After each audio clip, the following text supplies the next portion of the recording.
The demand for HD is really being driven by two things. It's being driven by the consumer who wants to have the same type of experience that they have today on their HD TV or on the DVDs that they get. They want to have that online.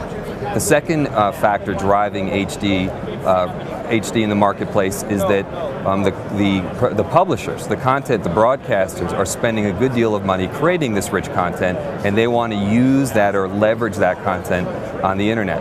And so what we are doing as Akamai is obviously preparing for our customers to really utilize the internet as a delivery of their HD content. And today what we're seeing is that more and more we're seeing what I'd say a move toward higher quality with an eventual landing at pure HD. And pure HD being 720, 1080i, 1080p, the true definition of HD, where they get all the benefits of the higher quality and the screen sizes that they want on their computer. And so the current trends we're seeing, as we talked about, are consistently we're seeing bit rates with higher resolution that are closer to 500-700 on average, starting to push 1.2 for streaming. And then what we saw, or we demonstrated in October of last year, is that Akamai was ready to deliver HD. We demonstrated with a number of our customers. We saw a good deal of customers connecting at 1, 2 plus and higher megabits per second, and some up into the 5, 6, 7 range, right, in terms of getting access to that. And so what we know is that they want to put it out there, and what we demonstrated with VHD Web is that we have the ability to deliver it, and that if you do, customers will not only connect to it, but connect to it at the higher bit rates. So we're thrilled, right, because we're actually seeing real adoption of that. And so a lot of people ask us about the connectivity piece, and clearly the end user bandwidth is going to be some limitation in terms of what they can see.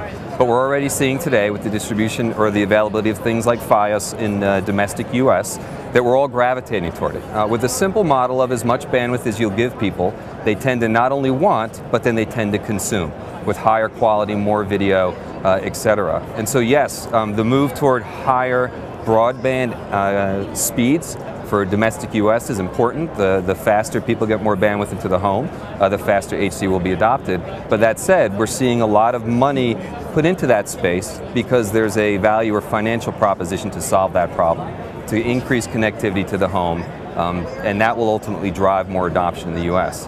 Now internationally, outside the US, we see a lot more with customers who frequently have 10 megabits per second or higher into the home, and there we're thrilled because a lot of them, there's a much higher density of folks with broadband or with access, density in terms of the actual population. And what they're then able to do is run fiber and things to those homes on a more economical basis and give them 10 to 30 megabits per second of access.